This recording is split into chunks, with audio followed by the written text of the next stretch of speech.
अध्याय 6 ध्यान योग।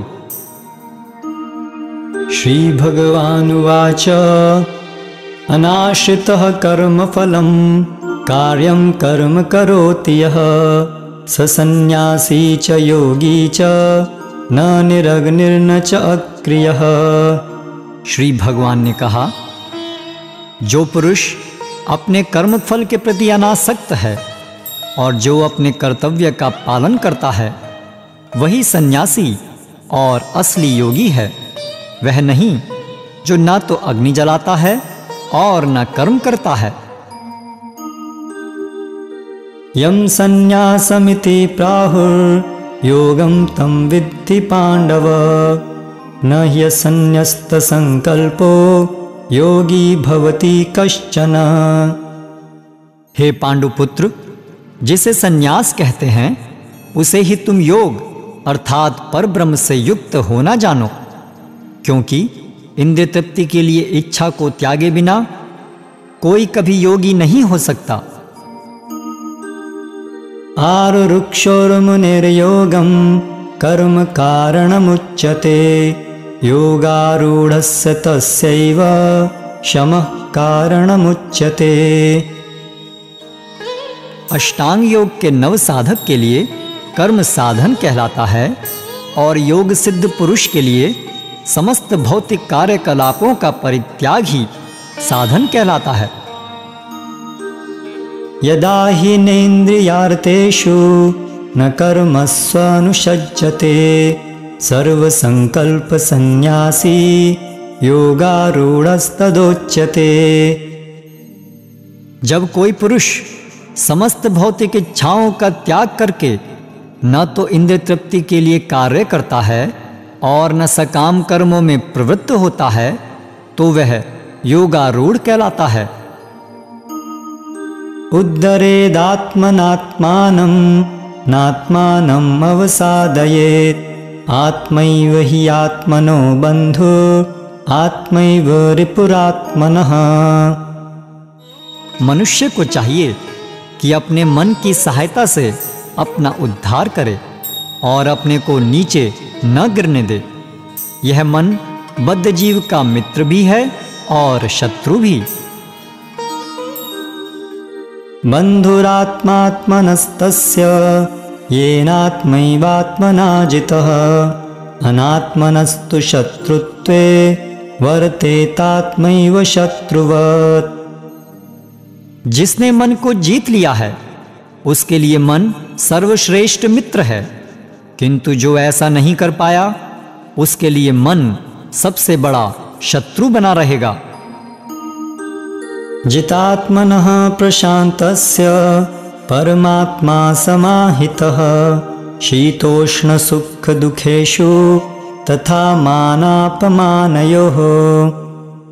जिसने मन को जीत लिया है उसने पहले ही परमात्मा को प्राप्त कर लिया है, क्योंकि उसने शांति प्राप्त कर ली है।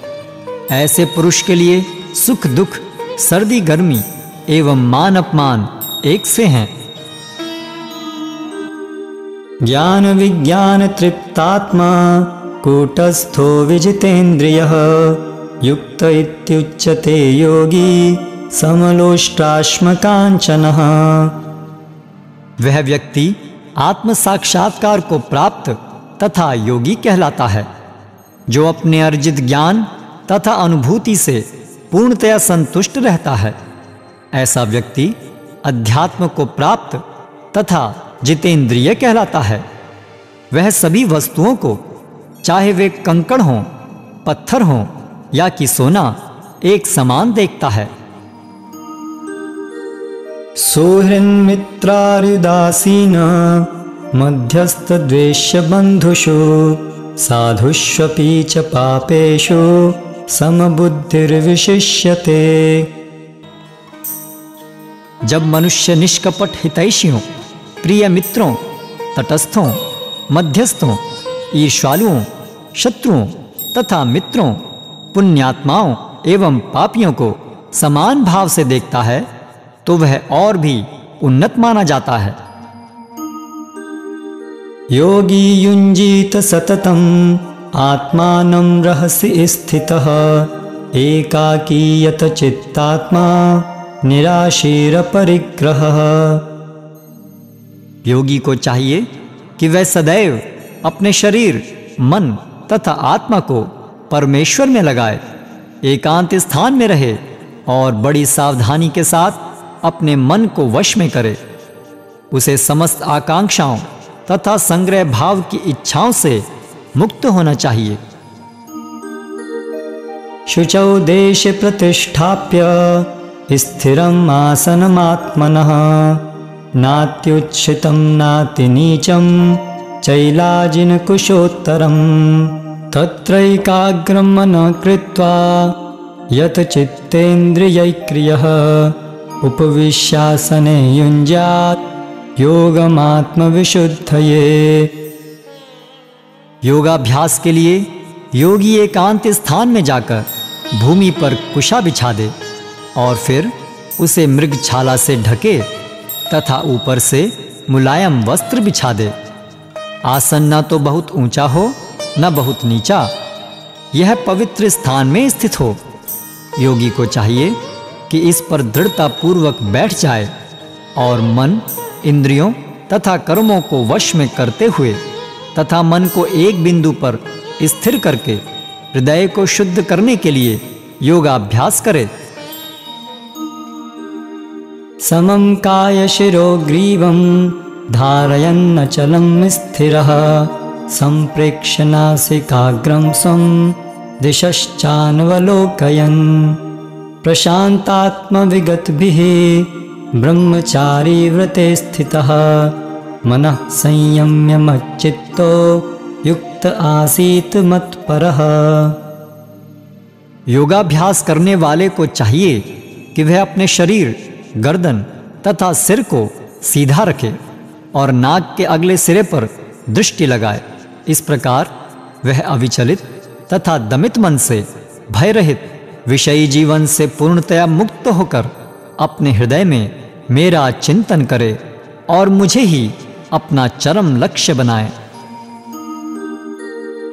युञ्जनेवं सदात्मानं योगी नियतमानसः शान्तिं निर्वाण परमां मत्संस्थानमधिगच्छति। इस प्रकार शरीर, मन तथा कर्म में निरंतर संयम का अभ्यास करते हुए संयमित मन वाले योगी को इस भौतिक अस्तित्व की समाप्ति पर भगवत धाम की प्राप्ति होती है। नात्यश्नतस्तु योगोऽस्ति न चैकान्तमनश्नतः न चाति स्वप्नशीलस्य जागृतो नैव चार्जुन। हे अर्जुन, जो अधिक खाता है या बहुत कम खाता है, जो अधिक सोता है अथवा जो पर्याप्त नहीं सोता, उसके योगी बनने की कोई संभावना नहीं है। युक्ताहार विहारस्य युक्तचेष्टस्य कर्मसु युक्त स्वप्नावबोधस्य योगो भवति दुःखः।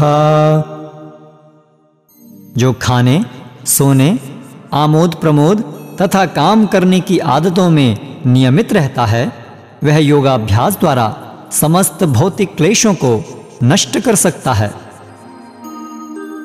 यदा विनियतं चित्तम् आत्मन्नेवावतिष्ठते निःस्पृह सर्वकामेभ्यो युक्त इत्युच्यते तदा। जब योगी योगाभ्यास द्वारा अपने मानसिक कार्यकलापों को वश में कर लेता है और अध्यात्म में स्थित हो जाता है, अर्थात समस्त भौतिक इच्छाओं से रहित हो जाता है, तब वह योग में सुस्थिर कहा जाता है। यथा दीपो निवातस्थो नेङ्गते सोपमा स्मृता योगिनो यत चित्तस्य युञ्जतो योगमात्मनः। जिस प्रकार वायु रहित स्थान में दीपक हिलता डुलता नहीं, उसी तरह जिस योगी का मन वश में होता है, वह आत्म तत्व के ध्यान में सदैव स्थिर रहता है। यत्रो परमेते चित्तं निरुद्धं योगसेवया यत्र चैवात्मनात्मानं पश्यन्नात्मनि तुष्यति सुखम् आत्यन्तिकं यत्तत् बुद्धिर्ग्राह्यमतीन्द्रियं वेत्ति यत् न चैवायं स्थितश्चलति तत्त्वतः यं लब्ध्वा चापरं लाभं मन्यते नाधिकं ततः यस्मिन् स्थितो न दुःखेन गुरुणापि विचाल्यते तं विद्यात् दुःखसंयोग वियोगं योगसंज्ञितम्।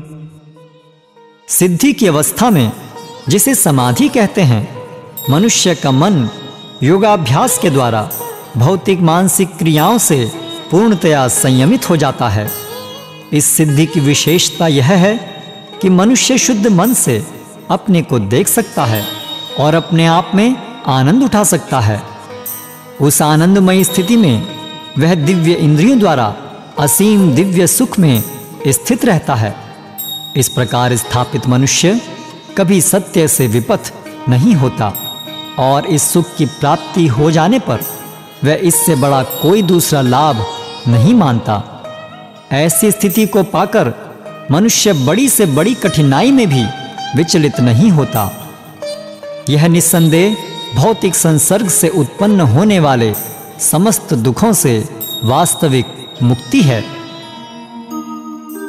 सनिश्चयेन योक्तव्यो योगो अनिर्विण्ण चेतसा संकल्पप्रभवान् कामान् त्यक्त्वा सर्वान् शेषतः मनसैवेन्द्रियग्रामं विनियम्य समन्ततः।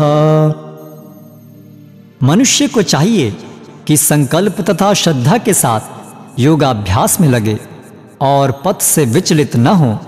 उसे चाहिए कि मनोधर्म से उत्पन्न समस्त इच्छाओं को निरपवाद रूप से त्याग दे और इस प्रकार मन के द्वारा सभी ओर से इंद्रियों को वश में करे। शनैः शनैरुपरमेत् बुद्ध्या धृतिगृहीतया आत्मसंस्थं मनः कृत्वा न किंचिदपि चिंतयेत्। धीरे धीरे क्रमशः पूर्ण विश्वास पूर्वक बुद्धि के द्वारा समाधि में स्थित होना चाहिए और इस प्रकार मन को आत्मा में ही स्थित करना चाहिए तथा अन्य कुछ भी नहीं सोचना चाहिए। यतो यतो निश्चरति मनश्चंचलम् स्थिरं ततस्ततो नियम्यैतद् आत्मन्येव वशं नयेत्। मन अपनी चंचलता तथा अस्थिरता के कारण जहाँ कहीं भी विचरण करता हो, मनुष्य को चाहिए कि उसे वहां से खींचे और अपने वश में लाए। प्रशांत मनसं येनं योगिनं सुखमुत्तमम् उपैति शांतरजसं ब्रह्मभूतमकल्मषम्। जिस योगी का मन मुझ में स्थिर रहता है, वह निश्चय ही दिव्य सुख की सर्वोच्च सिद्धि प्राप्त करता है। वह रजोगुण से परे हो जाता है। वह परमात्मा के साथ अपनी गुणात्मक एकता को समझता है और इस प्रकार अपने समस्त विगत कर्मों के फल से निवृत्त हो जाता है। युञ्जन्नेवं सदात्मानं योगी विगत कल्मषः सुखेन ब्रह्म संस्पर्शम् अत्यंतं सुखमश्नुते। इस प्रकार योगाभ्यास में निरंतर लगा रहकर आत्मसंयमी योगी समस्त भौतिक कल्मष से मुक्त हो जाता है और भगवान की दिव्य प्रेमा भक्ति में परम सुख प्राप्त करता है। सर्वभूतस्थमात्मानं सर्वभूतानि चात्मनि ईक्षते योगयुक्तात्मा सर्वत्र समदर्शनः। वास्तविक योगी समस्त जीवों में मुझको तथा मुझ में समस्त जीवों को देखता है। निस्संदेह स्वरूप सिद्ध व्यक्ति मुझ परमेश्वर को सर्वत्र देखता है। यो मां पश्यति सर्वत्र सर्वं च मयि पश्यति तस्याहं न प्रणश्यामि स च मे न प्रणश्यति।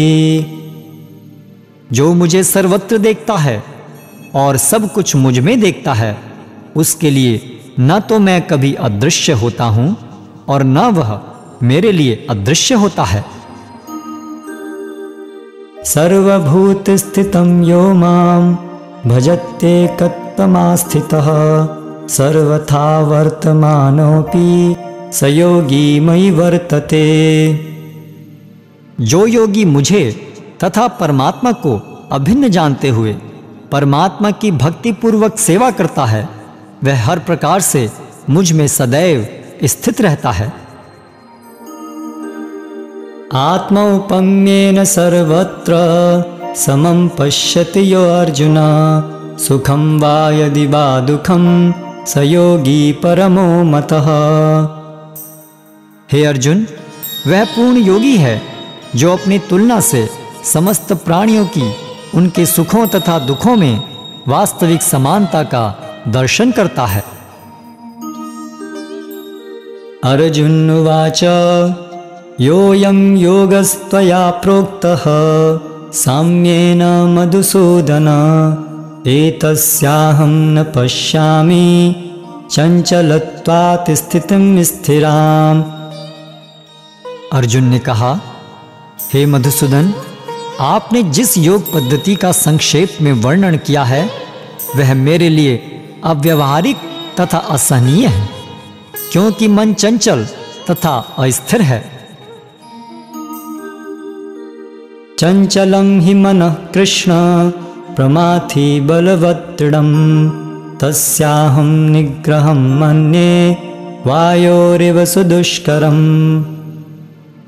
हे कृष्ण, चूंकि मन चंचल, उच्छृंखल, हठीला तथा अत्यंत बलवान है, अतः मुझे इसे वश में करना वायु को वश में करने से भी अधिक कठिन लगता है। श्री भगवानुवाच असंशयं महाबाहो मनो दुर्निग्रहं चलम् अभ्यासेन तु कौन्तेय वैराग्येण च गृह्यते। भगवान श्री कृष्ण ने कहा, हे महाबाहु कुंती पुत्र, निस्संदेह चंचल मन को वश में करना अत्यंत कठिन है, किंतु उपयुक्त अभ्यास द्वारा तथा व्यक्ति द्वारा ऐसा संभव है। असंयतात्मना योगो दुष्प्राप इति मे मतिः वश्यात्मना तु यतता शक्यो वाप्तुमुपायतः।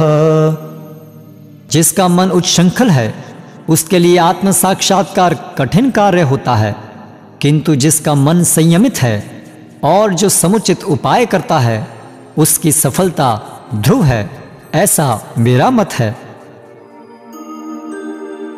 अर्जुन उवाच अयति हि श्रद्धयोपेतो योगात् चलितमानसः अप्राप्य योग संसिद्धिं काम गतिं कृष्ण गच्छति। अर्जुन ने कहा, हे कृष्ण, उस असफल योगी की गति क्या है जो प्रारंभ में श्रद्धापूर्वक आत्म साक्षात्कार की विधि ग्रहण करता है, किंतु बाद में भौतिकता के कारण उससे विचलित हो जाता है और योग सिद्धि को प्राप्त नहीं कर पाता। कश्चिन्नो भय विभ्रष्ट छिन्नाभ्रमिव नश्यति अप्रतिष्ठो महाबाहो विमूढ़ो ब्रह्मणः पथि। हे महाबाहु कृष्ण, क्या ब्रह्म प्राप्ति के मार्ग से भ्रष्ट ऐसा व्यक्ति आध्यात्मिक तथा भौतिक दोनों ही सफलताओं से च्युत नहीं होता और छिन्न भिन्न बादल की भांति विनष्ट नहीं हो जाता, जिसके फलस्वरूप उसके लिए किसी लोक में कोई स्थान नहीं रहता। एतन्मे संशयं कृष्ण छेत्तुम् अर्हस्य शेषतः तदन्यः संशयस्यास्य छेत्ता नायुपपद्यते। हे कृष्ण, यही मेरा संदेह है और मैं आपसे इसे पूर्णतया दूर करने की प्रार्थना कर रहा हूं। आपके अतिरिक्त अन्य कोई ऐसा नहीं है जो इस संदेह को नष्ट कर सके। श्री भगवानुवाच पार्थ नैवेह नामुत्र विनाशस्तस्य विद्यते नहि कल्याणकृत् कश्चित् दुर्गतिं तात गच्छति। भगवान ने कहा, हे प्रथापुत्र, कल्याण कार्यों में निरत योगी का न तो इस लोक में और न परलोक में ही विनाश होता है। हे मित्र, भलाई करने वाला कभी बुराई से पराजित नहीं होता। प्राप्य पुण्यकृतां लोकान् उषित्वा शाश्वती समा शुचिनां श्रीमतां गेहे योगभ्रष्टोऽभिजायते। असफल योगी पवित्र आत्माओं के लोकों में अनेकानेक वर्षों तक भोग करने के बाद या तो सदाचारी पुरुषों के परिवार में या कि धनवानों के कुल में जन्म लेता है। अथवा योगिनामेव कुले भवति धीमताम् एतद्धि दुर्लभतरं लोके जन्म यदीदृशम्। अथवा यदि दीर्घ काल तक योग करने के बाद असफल रहे तो वह ऐसे योगियों के कुल में जन्म लेता है जो अति बुद्धिमान हैं। निश्चय ही इस संसार में ऐसा जन्म दुर्लभ है। तत्र तं बुद्धि संयोगं लभते पौरवदेहिकं यतते च ततो भूयः संसिद्धौ कुरुनंदन। हे कुरुनंदन, ऐसा जन्म पाकर वह अपने पूर्व जन्म की दैवी चेतना को पुनः प्राप्त करता है और पूर्ण सफलता प्राप्त करने के उद्देश्य से वह आगे उन्नति करने का प्रयास करता है। पूर्वाभ्यासेन तेनैव ह्रियते यवशोऽपि सः जिज्ञासुरपि योगस्य शब्द ब्रह्माति वर्तते। अपने पूर्व जन्म की दैवी चेतना से वह न चाहते हुए भी स्वतः योग के नियमों की ओर आकर्षित होता है। ऐसा जिज्ञासु योगी शास्त्रों के अनुष्ठानों से परे स्थित होता है।